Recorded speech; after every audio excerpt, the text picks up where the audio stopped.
memang benar untuk anggota kami tidak ada korban, tapi hampir nyaris ada korban karena si pelaku itu sempat nekat dengan menerobos barikade yang sudah kita adakan sampai menabrak 2 becak dan pintu dari bis yang sedang menurunkan penumpang itu sampai pintunya sudah ditutup kembali, sudah juga tidak bisa karena ditabrak sama pelaku. Baik, kali ini saya sedang bersama dengan Kasat Narkoba Polres Nganjuk, Ibtu Pujo Santoso. Kali ini kami akan membahas tentang pengungkapan kasus narkoba selama 1 tahun terakhir di Kabupaten Nganjuk. Ini sengaja kami bahas dalam rangka untuk memperingati Hari Anti Narkotika Internasional yang jatuh pada tanggal 26 Juni 2020. Nah, bagaimana dengan pembahasan tersebut? Saya akan menanyakan langsung kepada Kasat Narkoba Polres Nganjuk. Jadi kami ingin tahu pengungkapan kasus narkoba di Kabupaten Nganjuk selama 1 tahun terakhir. Ini seperti apa? Jadi gini, mulai 1 tahun terakhir, mulai saya masuk di Polres Nganjuk sebagai Kasat Res Narkoba, saya masuk Juli tanggal 2 2019 sampai sekarang. Yang perkara yang saya tangani itu untuk tahun 2019 sendiri 87 perkara. Oke. Dan untuk sampai saat ini yang tahun 2020 kita menangani 72 perkara narkoba. Jadi itu terdiri dari ada narkotika dan ada okerbaya. Okerbaya itu obat-obatan keras berbahaya. Kalau lebih diperinci lagi untuk kasus itu, untuk total 1 tahun, dalam 1 tahun terakhir kita menangani 189 perkara. Itu terdiri dari yang sabu-sabu berapa? Yang sabu-sabu itu 73 perkara dan untuk okerbayanya 80 perkara. Dari sekian kasus itu yang sudah diungkap, berapa kasus yang tersangkanya itu pelajar?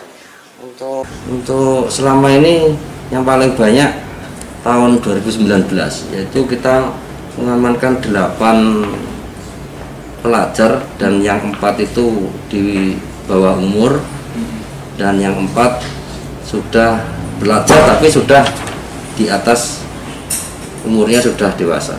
Oke.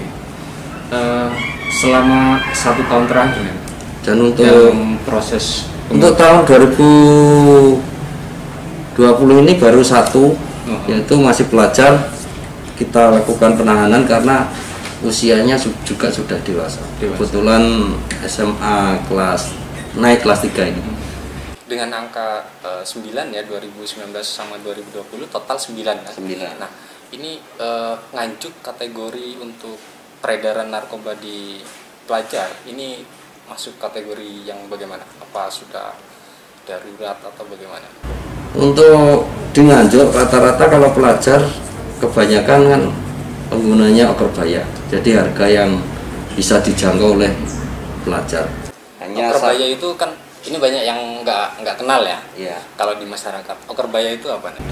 Kalau yang sering beredar di sini jenisnya pil double L. Pil double L. Iya. Itu banyak ya di pelajar kita ya. Pelajar lumayan karena yang bisa kita laksanakan penyidikan itu kan hanya pengedar. Jadi penggunanya itu kita kembalikan kepada orang tua dan status perkara mereka hanya saksi dari perkara tersebut. Penyebabnya dan kira-kira apa sehingga pil double L itu mudah beredar di kalangan pelajar? Satu, dari unsurnya harganya yang paling murah. Harga dari itu bisa dijangkau oleh para pelajar. Dan keduanya mungkin karena pengawasan orang tua yang kurang maksimal terhadap anak-anak mereka, dan juga peran guru di sekolahan juga sangat menentukan. Yang jelas mungkin pemantauan karena pergaulan mereka yang tidak terawasi. kedepannya supaya peredaran pil double L itu di pelajar tidak merajalela atau bisa dicegah, itu bagaimana seharusnya? Sementara dilihat aja, dibandingkan dari tahun 2019 kita bisa mengamankan 8 orang pelajar, dan sampai saat ini untuk tahun 2020 kita baru mengamankan 1. Dari data tersebut mungkin peran guru, karena banyak ungkap kita, banyak yang terungkap dari mungkin dari polsek, pengawasan ke polsek untuk sosialisasi bahaya narkoba, akhirnya di tahun ini sangat menurun drastis, hanya satu, namun bukan berbahaya, malahan ini narkotika jenis sabu-sabu yang dikonsumsi. Berarti peran dari orang tua, dari guru itu sangat diperlukan untuk pencegahan. Untuk peran dari guru dan orang tua itu paling utama di mereka itu, di kedua itu. Karena kalau di rumah yang jelas orang tua lah yang peran aktif, kalau di sekolah dari guru lah yang harus aktif kepada mereka. Nah, soal pelajar saya kira sudah cukup. Kita kembali kepada dari total 189 pengungkapan yang dilakukan oleh Satres Narkoba.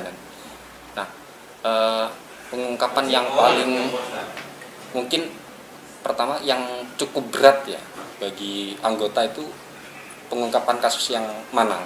Ada satu perkara yang kita waktu itu juga mengalami kesulitan juga, karena sasaran kita di samping dia mengendarai kendaraan roda 4, dan itu sempat juga melakukan perlawanan pada saat itu, hingga memang benar untuk anggota kami tidak ada korban, tapi hampir nyaris ada korban karena si pelaku itu sempat nekat dengan menerobos barikade yang sudah kita adakan sampai menabrak 2 becak dan pintu dari bis yang sedang menurunkan penumpang. Itu sampai pintunya sudah ditutup kembali, sudah juga tidak bisa karena ditabrak sama pelaku. Tapi pada akhirnya tersangka bisa diamankan. Bisa diamankan dengan barang bukti pada saat itu 30 gram. Jadi barang dari Surabaya mau dibawa ke Madiun. 30 gram itu untuk di Nganjuk termasuk paling banyak dalam pengungkapan kita juga pernah mengamankan 54 gram. Itu dari pengembangan kami, dari penangkapan, akhirnya dari penangkapan tersebut kita naik ke pengedarnya, kita bisa mengamankan 1 warga yang ada di wilayah Loceret itu 54 gram sabu-sabu. Berarti yang tadi yang sempat kesulitan ya anggota itu, dia memang statusnya sebagai bandar atau pengedar biasa atau sesuai data yang kita miliki dulu, dari kita juga tidak tahu sebenarnya itu pelaku itu siapa kita tidak tahu. Yang jelas informasi itu dari Madiun sana ada informasi kalau mobil itu sering mampir di Nganjuk gitu. Setelah itu kita adakan penyangkongan selama 2 minggu, kita ketemukan lah mobil itu 2 kali ada di Nganjuk. Akhirnya malam itu kita spekulasi ada tidak ada, kita hentikan sementara. Waktu itu kita gabung lalu lintas karena kita adakan operasi ofensif. Ternyata dalam waktu akan diperiksa oleh petugas, dia membukakan pintu juga tidak mau, menerobos barikadenya petugas. Sampai ini ya, mobilnya dia juga hancur ya, rusak ya. Sempat hancur karena gini mas, kita ketuk juga tidak mau membukakan. Akhirnya dari awalnya kita takutkan para pelaku itu membawa sajam, membawa senpi seperti itu.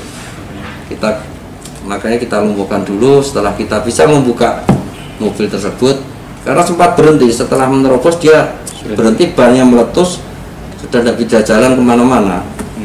Tetapi dia yang di dalam tersangka itu juga nekat, tidak mau membukakan kita. diketok-ketok sampai berapa kali lama tidak mau, sudah kita bilang kita polisi juga tidak mau bukakan. Ternyata setelah kita geledah mobilnya, kita sudah menunjukkan, dia kooperatif menunjukkan barangnya besar 30 gram.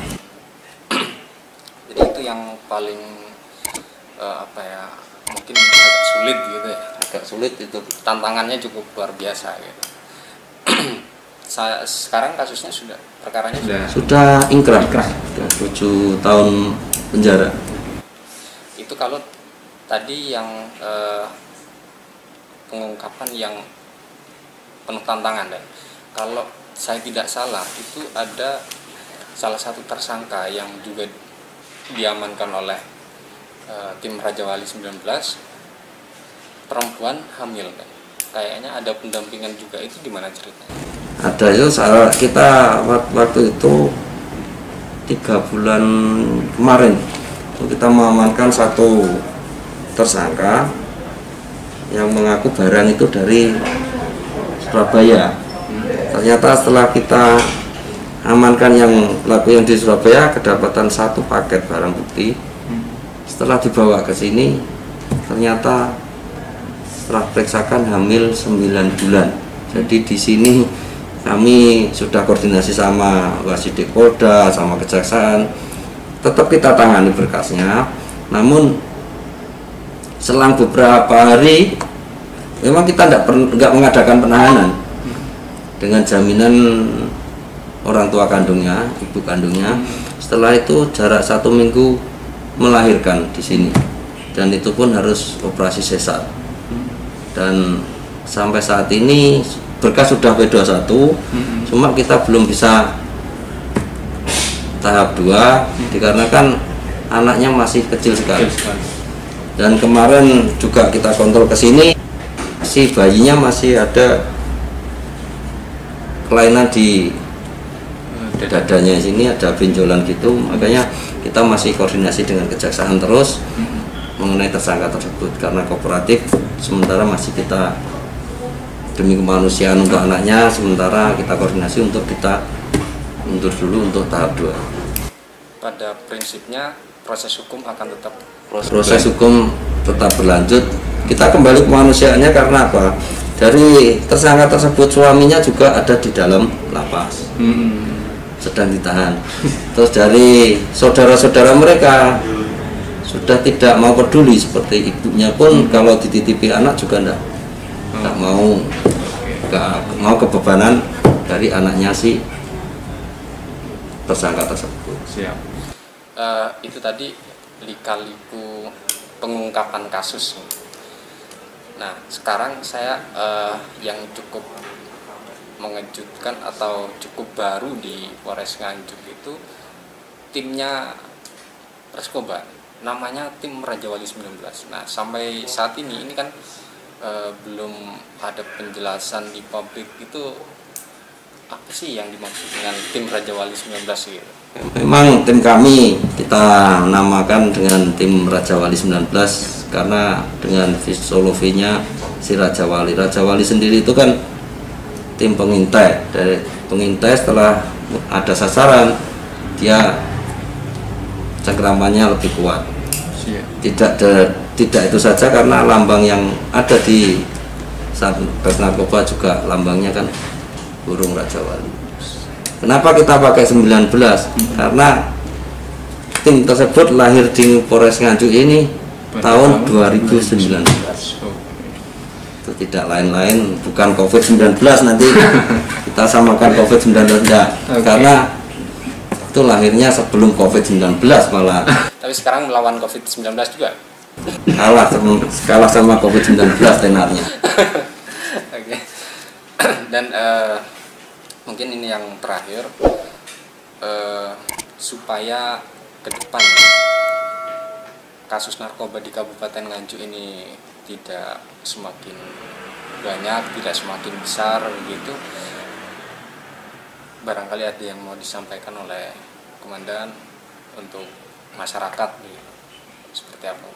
Yang jelas ini, kita dari petugas Satgas Narkoba, jumlah kita juga terbatas sekali. Jumlah dari penyidik kami hanya 8, tim Jatan Ras kami, Fuser kami Raja Wali 19 hanya 10 orang, dan untuk menguasai seluruh wilayah Nganjuk yang luas ini kita juga kesulitan juga. Saya mohon untuk bantuan dari masyarakat, perannya dari perangkat desa, dari guru, dari tokoh-tokoh agama, mungkin dari aparatur Pemda sendiri harus sering mengadakan gencar sosialisasi bahaya-bahaya narkoba. Terutama juga di sini juga ada BNK juga di sini, kita selalu koordinasi seperti itu. Dan ini juga jadikan pertimbangan juga mungkin untuk warga masyarakat, ungkap kita itu biar masyarakat tahu, Mas. Ya. Jadi selama 1 tahun kemarin 2019 itu kita bisa mengamankan sabu-sabu itu sebesar 123,72 gram sabu-sabu. Untuk ekstasi kita juga mengamankan 23 butir. Yang juga yang okerbaya mungkin untuk tahun 2019 okerbayanya berkurang jumlahnya, karena di tahun 2019 kita juga sudah mengamankan 127.702 butir pil double L yang kita amankan di Polres Nganjuk sini. Dan untuk tahun ini sendiri, untuk setengah tahun 2020 untuk sabu-sabu kita sudah mengamankan 36,8 gram kita untuk sabu-sabu, sedangkan okerbayanya pil double L nya 9.852 butir. 9.000 setengah tahun 9.000 kayaknya mungkin berkurang sekali sama tahun kemarin. Menurunnya Mungkin karena gencarnya kita dari guru, dari orang tua, dari pengawasan, karena kita juga aktif di media untuk menyampaikan sosialisasi jangan sampai putra putri mereka tersangkut perkara narkoba. Karena narkoba bisa menyerang siapa saja, Siapa termasuk yang diungkap oleh Satres Narkoba, ada guru, ada pelajar, dan yang lain. Ada perangkat desa juga, kemarin juga ada satu perangkat desa beserta istri yang sudah kita amankan. Ini untuk tahun 2020 kita juga mengamankan ganja juga lumayan besar, 128,91 gram ganja. Yang dari jaringannya guru itu ya? Bukan sendiri lagi. Ada lagi yang barang dari wilayah Jombang. siap. Mungkin sementara begitu, Bunen. Terima kasih atas waktunya dan semoga sehat selalu, tetap lancar dalam menjalankan tugas. Tim Raja Wali 19 semakin jaya, semakin sukses. Siap. Terima kasih, doanya saja untuk rekan-rekan semua.